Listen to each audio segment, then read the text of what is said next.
Israel has carried out new strikes against Lebanon despite a US-led call for a temporary ceasefire. A joint statement urging a 21-day truce was issued by the US, France, Qatar, Saudi Arabia and other countries following talks on the sidelines of the UN General Assembly.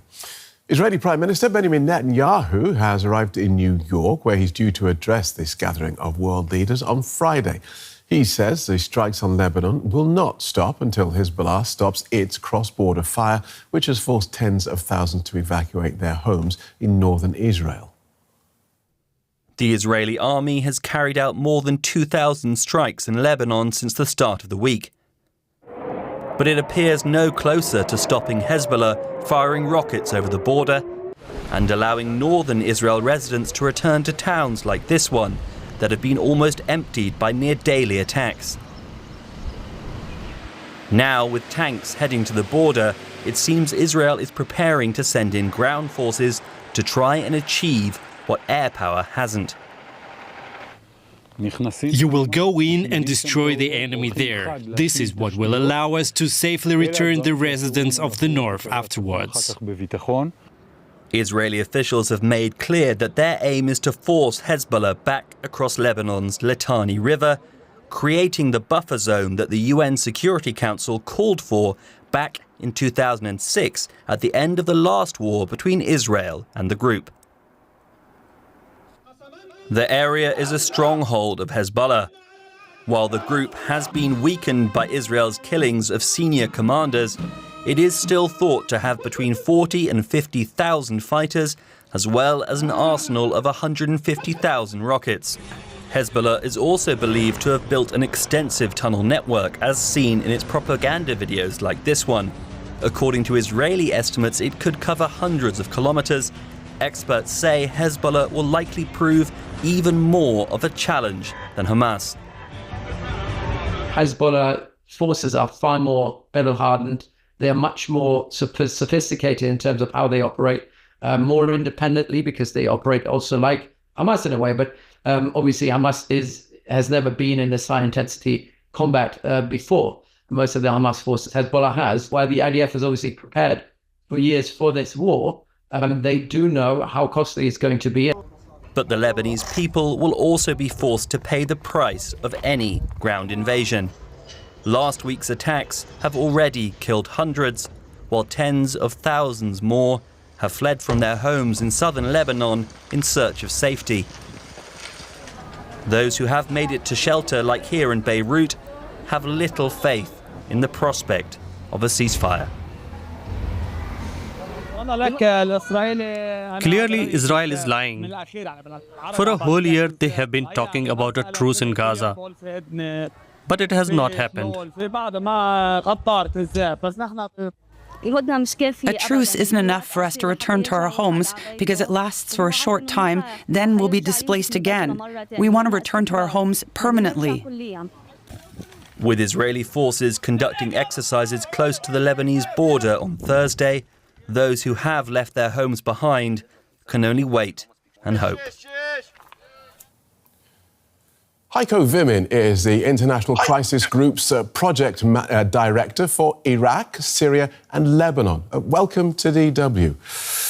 We've seen Israel and Hezbollah trading rhetoric and rocket fire across this week, with thousands on the ground in Lebanon running for their lives. What part does the Lebanese government play in all of this? The Lebanese government plays very little part in it, because the Lebanese government has no leverage in any shape or form over Hezbollah, and they mediate. They are a conduit between Hezbollah and international mediators within the United States, because the United States would not talk to terrorists such as Hezbollah. And the Minister of Foreign Affairs, the Lebanese Minister of Foreign Affairs, actually has put that nicely for us in a conversation we had 2-3 months ago. He would just say, well, we negotiate, Hezbollah calls the shots. And obviously that can be taken quite literally. Right. So when we see this call for a 21-day ceasefire between Israel and Hezbollah that was issued by the US and others, The wording was interesting. It called on all parties, including the governments of Israel and Lebanon, to endorse the temporary ceasefire immediately and didn't mention Hezbollah. And this then is because, as you say, they don't speak directly to terrorists. I suppose so. I mean, it's the UN in the end, or the UN as a forum, and the French were also sponsors of this declaration or this statement. And the French do speak to Hezbollah. So I mean, I don't really see why they would not put them in, except maybe they don't want to have a non-state actor in this. But anyway, it's moot. The Israelis have rejected it. Netanyahu has rejected it. So it's not flying. It's not going to go anywhere, it would appear, for now at least. OK. So talk to us more then about the position of Hezbollah within Lebanese military and political structures, because it does sound very much like a state within a state. Well, it surely is, and some people also describe it as a state within a failed state, right? Because Lebanon was never a very strong state, or had never had a very strong state, and since 2019, the economic crisis, that's already feeble state has been eroded even more so. So Hezbollah is a political party. Hezbollah is represented in parliament. They have allies in parliament, in the political sphere, all of which allows them to either impose their will or veto whatever others want to do if it's not to their liking. And of course, that becomes especially important when it comes to imposing limitations on Hezbollah's ability to wage war by its own decision without asking the government or the competent institutions in any shape or form.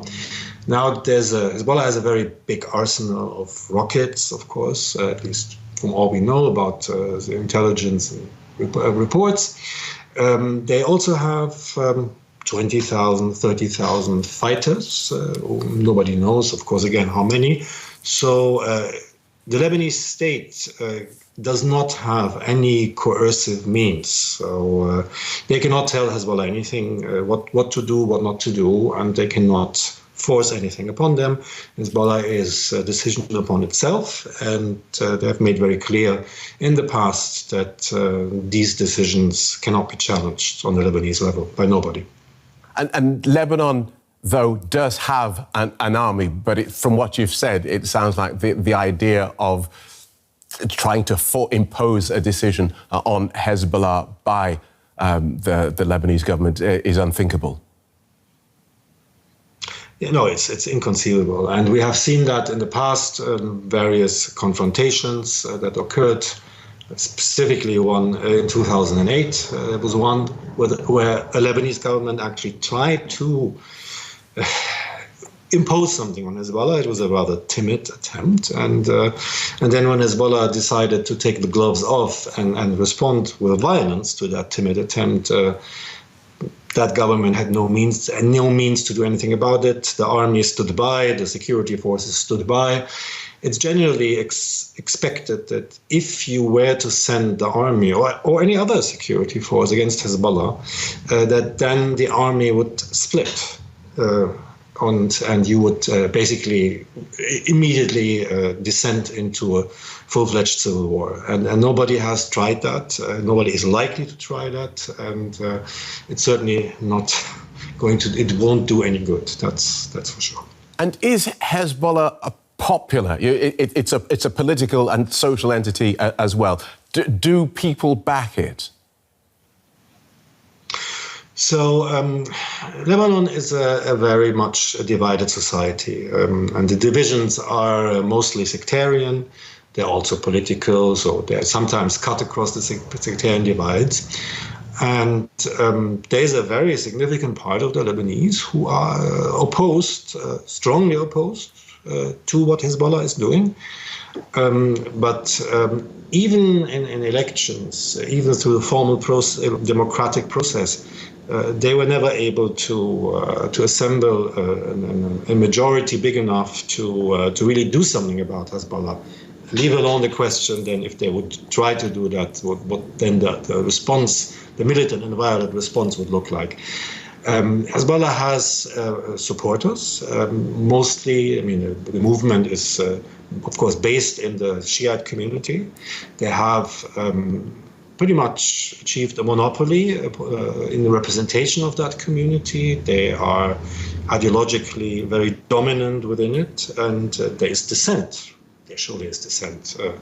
And now, perhaps more than ever before, because people are suffering, and not everybody is necessarily subscribed to the discourse, describes to the war objective. Not everybody thinks that this suffering is really worth it. But the party is built in a way, and it's rooted in its community in a way that such dissent cannot come to the fore. People who have these misgivings either shut up or leave. It's inconceivable that you could have a popular movement that basically withdraws trust and support from the leadership within the Shia community. And you talked about Hezbollah as a state within a failed state. I just want to go back to that, because the country's, Lebanon's political and social fragility very much brought into focus in August of 2020 with that massive explosion in the port of Beirut that severed the country's main import artery.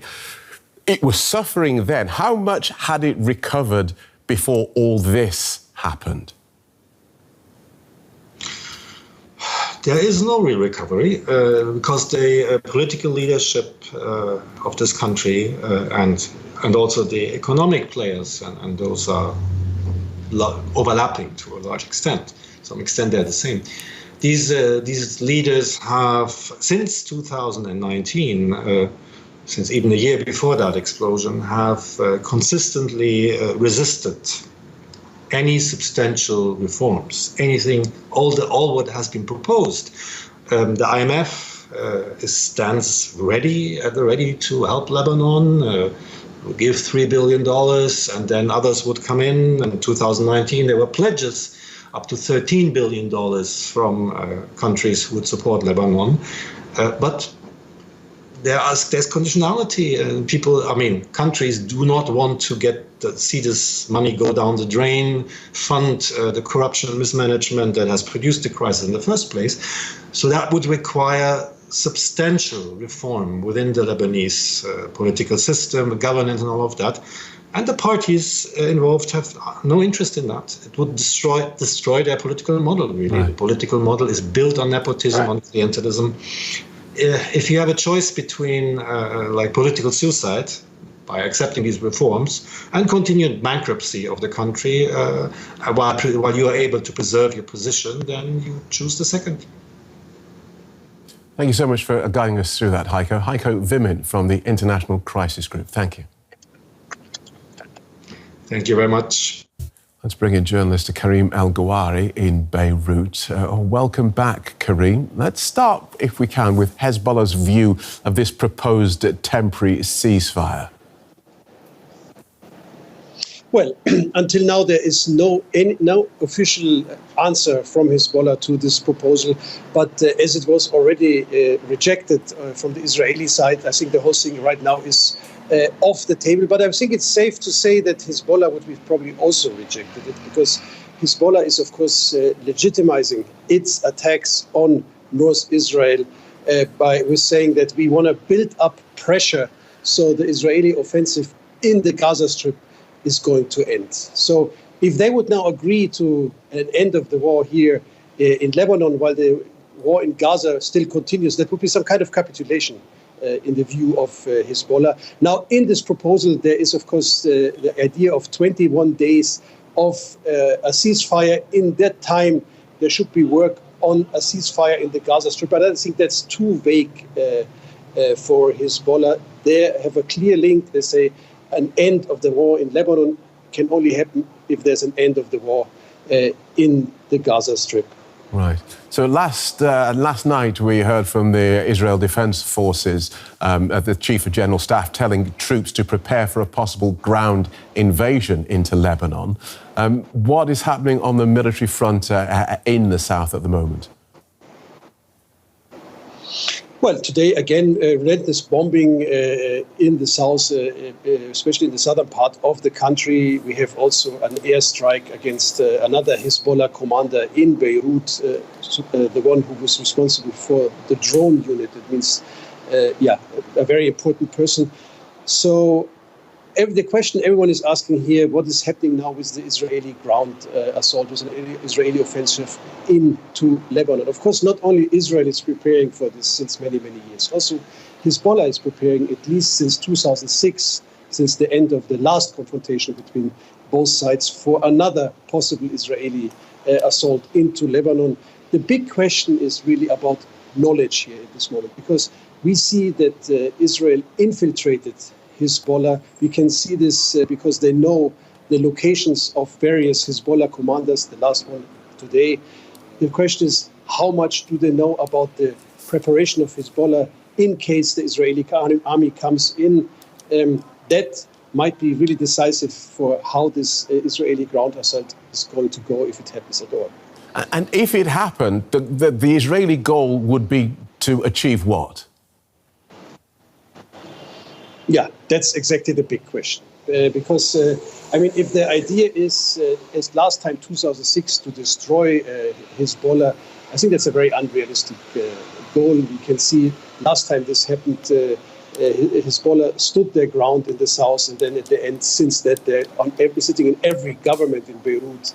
They're militarily stronger than they've ever been before. So the question is, but the other goal is, of course, to make it possible for the citizens of Israel to go back to their houses in North Israel. But to spoil that would be pretty easy on Hezbollah's side. They just have to, once in a while, shoot missiles from Lebanon into the Gaza Strip. And as missiles also taking a longer range, it would be very difficult for the Israeli troops to occupy a territory that is big enough that there won't be any more missile strikes on the northern part of Israel. Thank you so much for talking us through that, as ever. Karim El-Gawari in Beirut. You're welcome. Well, Jennifer Moorhead is Save the Children's country director for Lebanon. She joins us from Beirut. Welcome to DW. Thanks for joining us at what must be a very busy time for you. What can you tell us about what's happening there now? Well, we have a situation of extreme instability and very, very scary for kids and their families here. We have a continuation of the airstrikes that really escalated on Monday and resulted in the dramatic images of hundreds of thousands of people taking to the roads to escape the south. And now so many families are trying to get into the shelters that have been set up to house them. And meanwhile, the fear is palpable and the airstrikes are continuing. And children report just, a feeling of terror and insecurity. OK, so these are people moving north from the border. How far are they having to move? Where are these camps that have been set up? Well, they're mostly schools, and they're not that far away. They are moving out of the the area closer to the border, 10 kilometers from the border, and moving further north towards Beirut. Schools have been opened throughout the country, but most of the people are housed in schools along the coast there, south of Beirut. And although it's really not that far away, it took hours. Some families slept in their cars, and some people are still sleeping on their cars or outside because there's just not enough space, not enough shelters for people to be safely housed. It's a real chaotic situation and very dangerous and very scary, obviously. Just looking at the broader context here of Lebanon, it's probably worth reminding people that the country has had to deal with waves of displaced people, probably 3 waves from this week's intensified bombardments since the October 7th attacks and from what was going on before that attack. Sure.